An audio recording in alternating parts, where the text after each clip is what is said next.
your mind deserves better, your brain deserves better, your heart deserves better. So have some sort of essence. Hello guys, welcome back to my channel. If you're new to my channel, hi, my name is Curating. Thank you so much for stopping by. So today I'm going to be sharing tips on how you can better yourself and become the best version of yourself. Sometimes we might be living life and we think life is going on, yes, but I don't feel like I'm growing. I don't feel like I'm getting better at anything. Everything just feels stuck. Maybe you need to sit down, relax and think and look at your life. You need to make one or two changes in order to see growth. If you're interested in these tips I'm going to be sharing, stay tuned and keep on watching.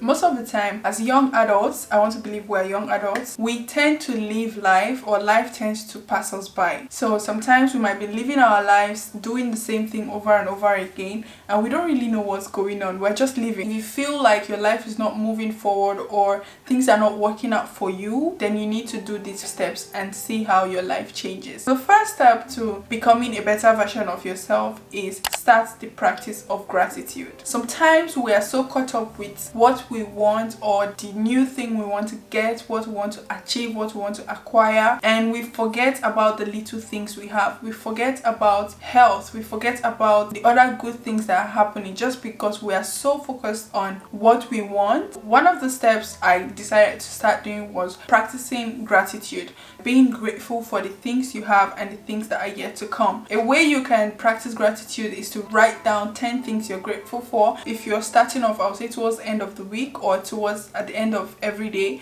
you can write down a list of things you are grateful for, things you are grateful that you have and it's coming to you. That way you are able to realize that you actually do have things going for you, but just because you are so focused on one thing, you tend to ignore the little things happening. For example, sometimes we might be so focused on achieving a particular goal that when other little things are working out, we do not really appreciate them. We do not really show gratitude towards them being present. We're just very one direction oriented, and I wouldn't advise you to do that because you might end up not being happy, or you might end up not feeling happy with the things you already presently have. When you start noticing the little things you have, it might not be little. If you have good health, you don't know how great that is. If you are able to wake up in the morning, that's great. If you are able to have 3 square meals a day, that's great. That's if you eat 3 square meals. But if you're able to eat every day, be grateful for these little things, because when you're grateful for these things, more things come to you. The next point I'm going to share is break out of your norm. Sometimes when we feel stuck, we don't really realize that we are just tired of our routine. When you repeat something for a long time, it starts to make you feel like you're not growing, or you're stuck, or you're stagnant. So what I would advise is try to add a new routine, add a new activity, or do something else in order to change your routine or tweak up your routine a bit.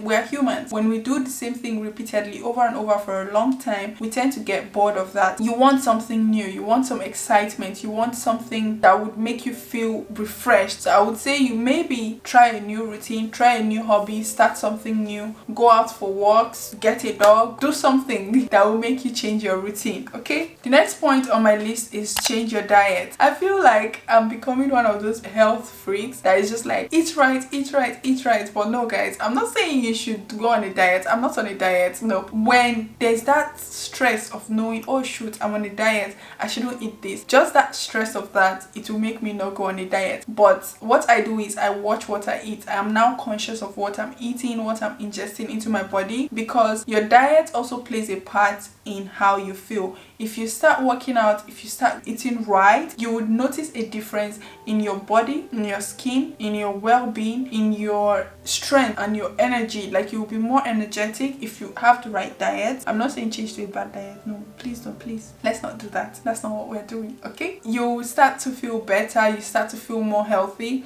because you've changed your diet, you start seeing changes in your body. I feel like I mentioned this in my previous video. What we're eating plays a part in who we are. You might not notice it. So I'm giving you a challenge. If you're someone who doesn't really eat healthy or doesn't pay attention to what they're eating, I would give you a challenge. First step is monitor what you eat. See how they make you feel after you finish eating them. Like there are some meals that when you eat them you feel good, and then there are some that when you eat them it's a shutdown. So those meals that make you feel like really weak after eating them, try as much as possible to cut them out of your diet, because sometimes they might be the ones making you feel down about your life. You might feel it doesn't relate, but it actually relates, because these things slow you down. So it slows you down from achieving the things you want to achieve. My next point in how to better yourself or becoming a better version of yourself is watch the type of media you see and what you listen to. Take for example, when you wake up in the morning and you go on Instagram straight, and then the first thing you see is just something really sad, it just ruins your day, and throughout that day you just sit, you do nothing, because the first thing you saw that day was not great. You have to be conscious enough to know that, okay, look, I saw this, it was not great, but that doesn't mean it's going to spoil my day. Know the people you follow on social media, because sometimes it plays a huge part in your mental health. Take for example, you follow someone who posts like good, deep motivational posts or things that actually help you, and as you follow them, when you go online, the first thing you see is something that encourages you, is something that pushes you to do something that would make you want to get up in the morning and do something most of the time. Sometimes people can be lazy, I know, but when you see something that is just wrong, that is just sad, that is just depressing early in the morning, the first thing you're seeing is a very sad news. Honestly, that's not the best thing. I wouldn't advise anyone to do that. If you're Nigerian and you know Instablog Niger, there was a point where they always used to post negative news, like bad news and sad news. Like when you wake up in the morning, the first 3 posts you're seeing is someone dying, some sad things happening. I understand sad things are happening in the world, but filter it, filter when you see them. I had to unfollow that page because it was just sad. It was ruining my day. I had to come to a realization that whenever I go on my social media and this is the first post I see, is always sad, I had to unfollow the page. And then I became more intentional, following pages related to what I do, pages I would learn something from, or pages that encourage me. These are things that I had to be more conscious about, because sometimes we don't really know these things. We just think, oh, it's a normal day. No. And try to avoid pressing or going straight to your phone when you wake up. I'm still struggling with that. I'm not going to try to form, oh, I know how to do it, I know how to not press my phone in the morning. No, I'm not going to lie to you, but now I'm making conscious effort. When I wake up in the morning, I have to do my morning devotion and read my Bible and all of that, and then I take some time to think and plan my day while still in bed, because that's just how it works for me. My mind is still fresh, I haven't seen anything, nothing is bothering me, nothing is stressing me out at that moment.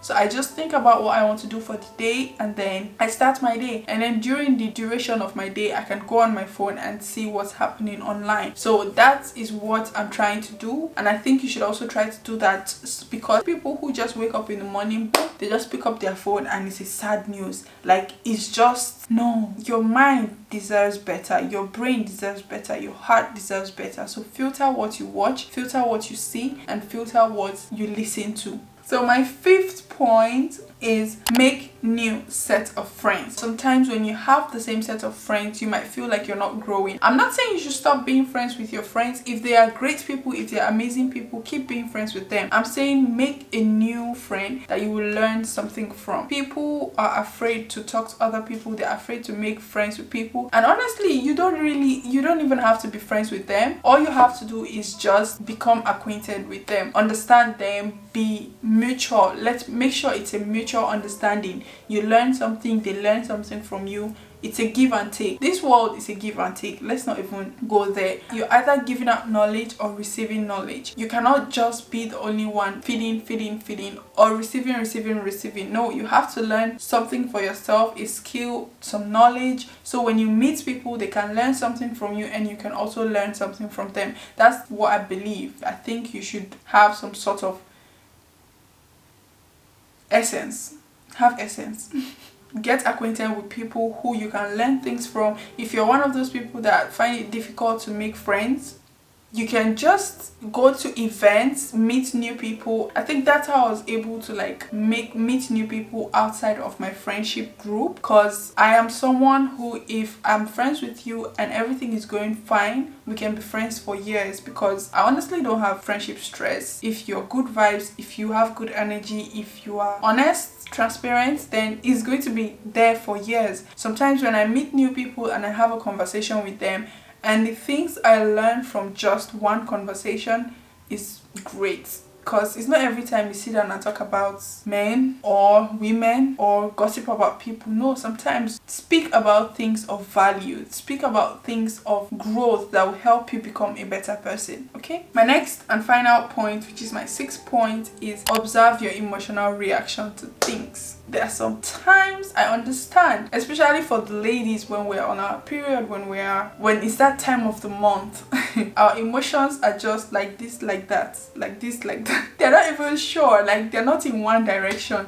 And it can be frustrating sometimes, because you just want to live your life and you react a certain way and you're just like, what the hell? It happens to me sometimes. My emotions are just out of the roof and I have to draw myself back and be like, okay, why am I acting this way? What's wrong with me? This is completely out of my character, because I'm not someone who is extremely emotional or like act based off of my emotions. I'm not saying do not express your emotions. Express your emotions, but just do not let it affect you as a person. I've met certain people that someone can say one thing, and just by the person saying that one thing, their whole day is ruined.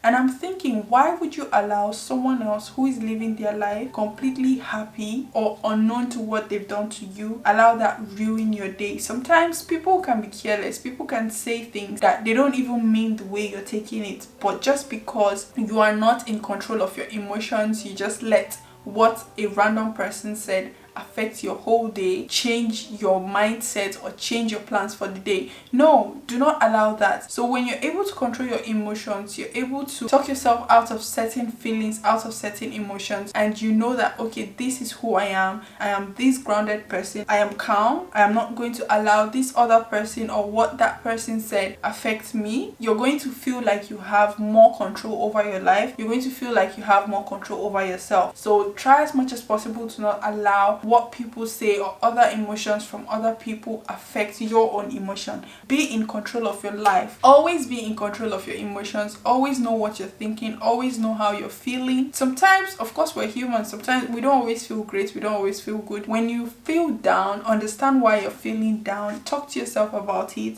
or write about it, like I always say. And honestly, things are going to feel better. Your mindset is going to change after that. So I think with these steps or with these points I've given, I'm pretty sure if you follow them, you're going to feel better about yourself. You're going to see yourself grow and you're going to become the best version of yourself. I've come to the end of this video. I hope you guys enjoyed this video. If you did, please do not forget to give it a thumbs up. Let me know what you guys think about this video. Would you like me to continue this conversation? And I'll see you guys in my next video. Bye guys.